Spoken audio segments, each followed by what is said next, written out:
Céline Padjo, plus connue sous le diminutif Céline la Doyenne, était une entrepreneure camerounaise opérant dans la diaspora et plus précisément en France dans le secteur de la restauration.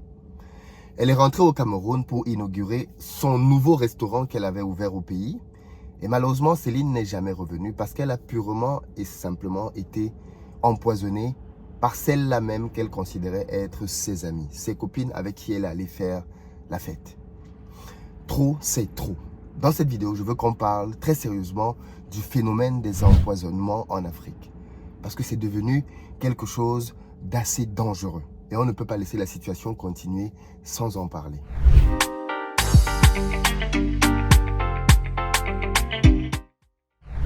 Salut à toi, bienvenue sur la chaîne, moi c'est Philippe Simo. Ici je te parle de business, je te parle de gestion des finances et je te parle d'entrepreneuriat parce que c'est grâce à tout ça qu'on va développer notre communauté. Donc si toi aussi, tu veux améliorer tes finances, tu es au bon endroit. Tu t'abonnes, tu actives la cloche de notification pour recevoir chacune de nos vidéos comme celle-ci qui vont t'apporter du très bon contenu. Investir au pays est le premier média francophone dédié au business. Pour ceux d'entre vous qui êtes en Côte d'Ivoire ou qui arrivez très prochainement à Abidjan, n'hésitez pas à nous contacter au numéro qui s'affiche afin qu'on puisse mettre à votre disposition Pick-up SUV Berlin pour vous permettre d'avoir un séjour sécurisé en terre ivoirienne. Et puis pour ceux d'entre vous qui cherchez un logement de bon standing, contactez-nous aussi au numéro qui s'affiche ou alors allez dans la barre de description simplement pour réserver votre appartement en fonction des disponibilités. Et puis la dernière nouvelle avec laquelle je veux vous laisser, c'est le quiz que je vous invite à aller faire dans la barre de description juste après cette vidéo. C'est un quiz que j'ai créé sur la gestion des finances et qui va vous permettre de savoir tout de suite quel type de gestionnaire vous êtes. Parce que malheureusement, beaucoup d'entre nous gérons très mal l'argent. Prenez ce quiz et je vous offre derrière 15 minutes de coaching gratuite avec quelqu'un de mon équipe qui va vous aider à comprendre les problèmes que vous avez avec l'argent et qui va vous proposer des solutions concrètes. Donc, allez rapidement faire ce quiz et je crois qu'il va vraiment vous aider à améliorer votre année. Alors, aujourd'hui, je veux parler d'un sujet triste parce que je veux parler d'empoisonnement. Vous savez, sur cette chaîne, je promeux l'Afrique, je promeux le fait pour la diaspora de rentrer investir en Afrique parce que je suis convaincu que c'est la diaspora en rentrant en Afrique qui va contribuer massivement au travers de ses capitaux, au travers de son expertise à faire que les choses bougent et avancent sur le continent, mais aussi au travers de son niveau d'exigence. Mais je ne peux pas dire tout ça à la diaspora et ne pas lui dire les réalités du pays. Parce que les amis, les choses aussi évoluent dans nos pays et parfois pas forcément dans le bon sens. Il se trouve que le phénomène des empoisonnements est devenu beaucoup trop récurrent. Malheureusement, beaucoup de personnes de la diaspora, quand elles rentrent en Afrique, parfois elles ne s'en rendent même pas compte, mais elles sont des cibles à abattre. Des gens tapis dans l'ombre cherchent des moyens de nuire aux gens de la diaspora. Pourquoi? Simplement par pure et simple jalousie. Vous savez, l'une des erreurs qu'on commet souvent, c'est de penser que les gens qu'on a laissés quand on était plus jeune au pays sont restés les mêmes. Et c'est très faux. La plupart du temps, les gens qu'on a laissés au pays, malheureusement, éprouvent de la jalousie vis-à-vis de nous. Simplement parce qu'on a voyagé. Et pire encore, quand on a une certaine forme de réussite à l'étranger. Pourquoi? Parce qu'ils ont l'impression que, quelque part, vous avez la vie qu'ils méritaient eux d'avoir. Ils se demandent pourquoi vous avez cette vie. Qu'est-ce que vous avez fait de plus? Ils vous connaissent, du moins ils connaissent l'ancien vous. Et ils se demandent, mais qu'est-ce qu'elle a de plus que moi pour qu'elle aujourd'hui, les choses lui réussissent? Pour qu'elle aujourd'hui, elle ait pu aller en Europe. Parce que pour certains, aller en Europe, c'est un accomplissement. Pour qu'elle aujourd'hui, elle puisse avoir du succès dans ses affaires. Qu'est-ce qu'elle a fait de plus? Céline Padjo était entrepreneur en France. Elle avait un restaurant franco-camerounais dans lequel apparemment le nec plus ultra de la capitale se retrouvait pour passer de bons moments. Et elle a décidé d'amener son expertise au pays pour créer un restaurant là-bas. Voilà la diaspora que j'encourage, la diaspora que je félicite. La diaspora qui pense qu'elle a un rôle à jouer sur le continent et qu'elle doit devenir actrice de changement sur place. Céline a joué son rôle. Elle a ouvert un établissement au pays. Et ça, c'est à féliciter. Et ça, c'est à encourager. Très peu font ça. La plupart du temps, la diaspora, ici, quand les gens commencent à gagner un peu d'argent, ils se la coulent douce. Ils oublient d'où ils viennent. Et ils ne give pas back. Ils ne redonnent pas au pays d'origine ce qu'ils ont appris. Et ça, c'est dommage. Céline ne faisait pas partie de ces gens. Céline a décidé de contribuer au développement. Elle rentre donc pour inaugurer ce restaurant en grande pompe. Céline aimait faire les choses bien. Et donc, elle a l'idée d'aller fêter ça avec ses anciennes amies. Donc, elles vont en boîte de nuit. Il y a même des images sur Internet. On la voit en boîte de nuit, en train de boire du champagne, de se faire plaisir, de chanter, de danser, avec des personnes autour d'elle. Ensuite, elle rentre à l'appartement. Quand elle rentre à la maison, elle avait loué un studio meublé apparemment. Le lendemain, on la trouve décédée. Avec les pieds enflés, dit-on. Avec des vomissures. Et apparemment, elle avait déféqué sur elle-même, dit-on. Je ne sais pas si le corps a été autopsié. Qu'est-ce que l'autopsie a dit?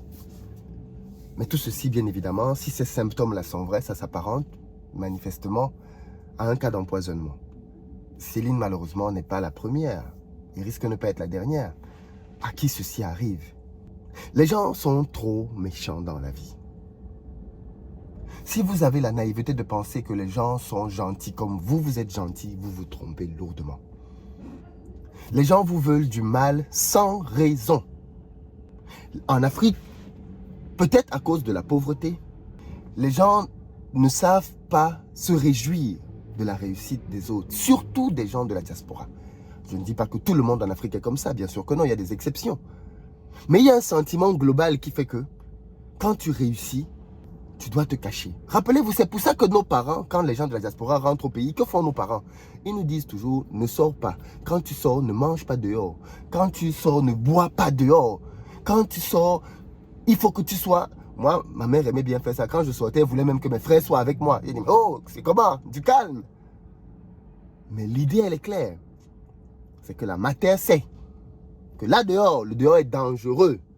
Les gens avec qui tu ris, que tu dis, oh, c'est mon pote, lui, il ne peut pas. Si, c'est lui qui peut te faire du mal. Vous savez, moi, j'ai fait mon bac+2 au Cameroun avant de sortir. Et on a un groupe dans lequel les amis du bac+2 se retrouvent.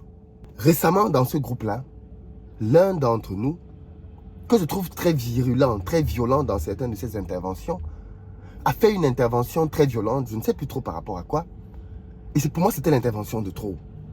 Donc je lui ai dit, mais gars, tu es dans un groupe où il y a des adultes, des parents. Pourquoi tant de violence? Ah là là là là là là. Qu'est-ce que le gars ne m'a pas sorti? Il suit cette vidéo. Hein. Il suit. Oui, toi, parce que maintenant que tu es sur YouTube, tu penses que... Wow! Donc c'est déjà arrivé là-bas. Je te parle d'un sujet dans le groupe par rapport à une réaction que tu as eue. Tu commences à me dire que, oui, toi, maintenant que tu es sur YouTube, tu penses que... On ne s'est pas parlé depuis des années. On ne s'est pas vu depuis des années. Voilà un gars avec qui je n'ai aucun problème dans ma life. C'est même un gars de qui je garde un bon souvenir. C'était un gars qui était jovial, qui était joyeux. Mais c'est le gars qui commence à te sortir. Oui, mais toi maintenant, depuis que tu es. Je dis, hein? Donc c'est déjà comme ça. Faites très attention à l'idée de penser que les amis que vous avez laissés il y a quelques années sont restés les mêmes personnes. Non, non, non, non, non, non, non. Ça, c'est une erreur fatale qui va vous coûter peut-être la vie. Les gens changent. La vie change les gens et pas forcément toujours en bien. Les gens nourrissent des frustrations. Les gens sont aigris. Les gens voient les années passer. Et ils essayent de... Et ils ne comprennent pas que d'autres personnes puissent faire des choses qu'ils n'ont pas fait. Et bien évidemment, ils essayent à leur manière de rétablir la justice. Parce que c'est une injustice que vous soyez dans la diaspora. C'est une injustice que vous ayez un boulot. C'est une injustice que vous soyez marié. Toute forme de réussite dans votre vie peut leur paraître une injustice. Et pour ça, ils décident qu'il faut rétablir la justice. Ils deviennent des justiciers de l'ombre. Et donc, ils décident de vous empoisonner. Purement et simplement. Et on a vu énormément de personnes mourir d'empoisonnement comme ça. Parce que n'oubliez pas que les gens de la diaspora ne sont pas bêtes. Quand quelqu'un de la diaspora rentre au pays, les gens sont au courant, ils sont conscients des empoisonnements. Ça veut dire que quand les gens de la diaspora rentrent, ils s'arrangent à être avec des personnes qu'ils considèrent proches. Des personnes qu'ils considèrent que ceux-là ne peuvent pas me faire du mal. Et pourtant, on les empoisonne quand même dans ces cadres-là. Ça vous dit tout, n'est-ce pas? Ça vous dit que même les gens que tu considères comme étant des gens très proches, en réalité, peuvent être des gens qui vont t'empoisonner, qui vont te faire du mal, qui vont attenter à ta vie. Parce qu'ils ne vont pas supporter que tu viennes d'Europe pour inaugurer un restaurant. Mais bon sang, pourquoi c'est toujours toi?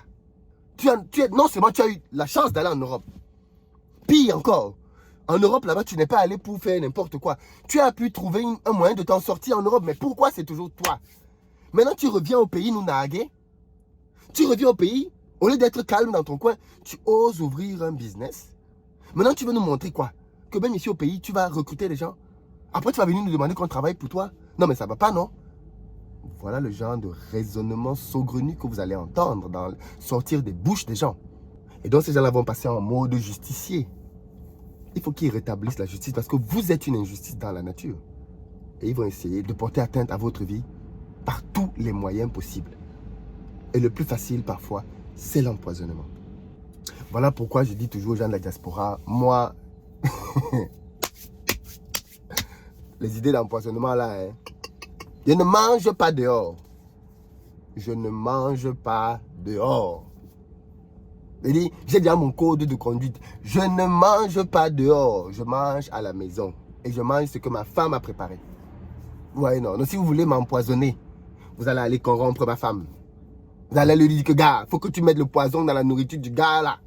Si elle veut me tuer, ok, là, elle accepte de mourir. De toute façon, si elle veut me tuer, elle a 1 milliard de manières de le faire.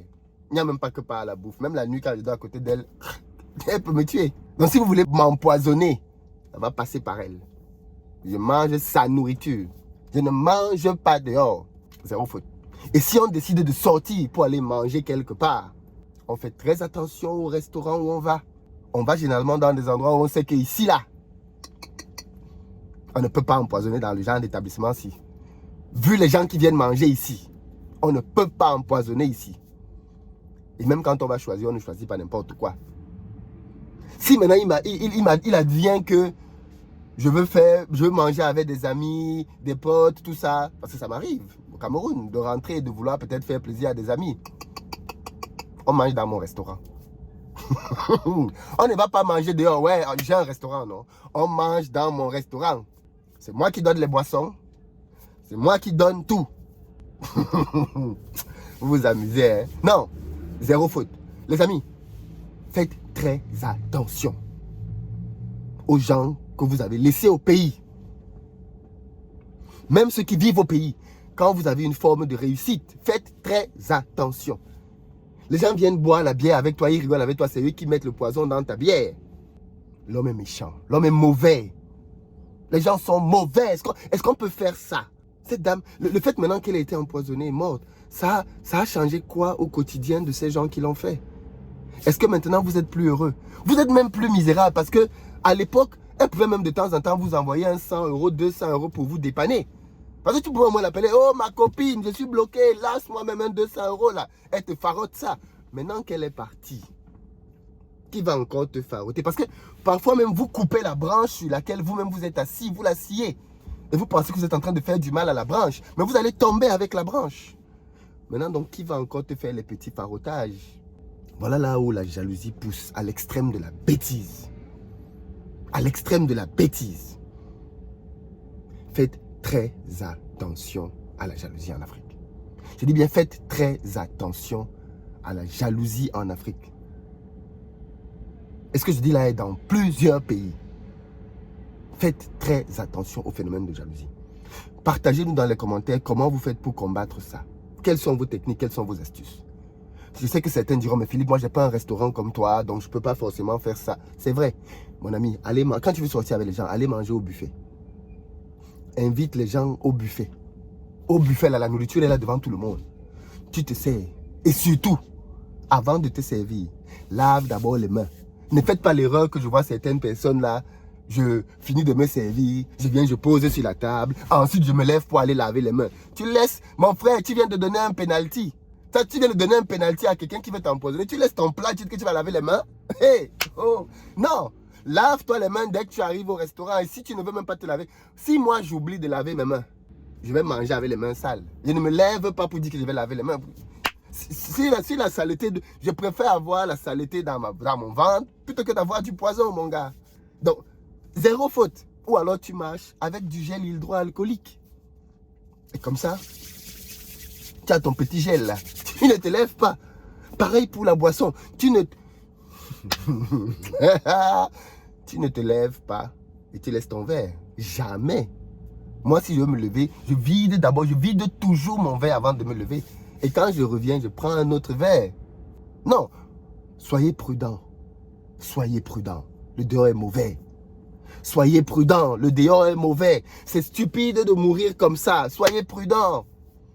Arrêtez d'être naïfs. Ne dites pas non, c'est mes amis d'enfance, mes amis de ceci. Ce ne sont plus tes amis d'enfance. Ce sont des assassins déguisés parfois. Ce sont des gens qui ont le cœur noir. Ils veulent te faire du mal. Donc faites attention à ça. Faites attention à ça. Je dis bien évidemment pas que tout le monde est comme ça et que tous les amis sont comme ça.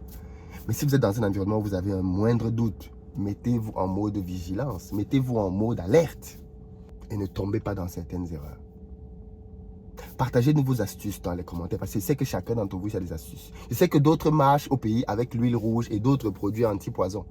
C'est-à-dire qu'ils ont ça toujours à portée de main. Dès qu'ils finissent de manger, là, ils avalent ces produits anti-poison. Qu'est-ce que vous pensez qu'il faut faire? Mais on ne peut pas juste rester comme ça naïvement et se dire que non, il faut en parler. Dites-le moi dans les commentaires. À très bientôt.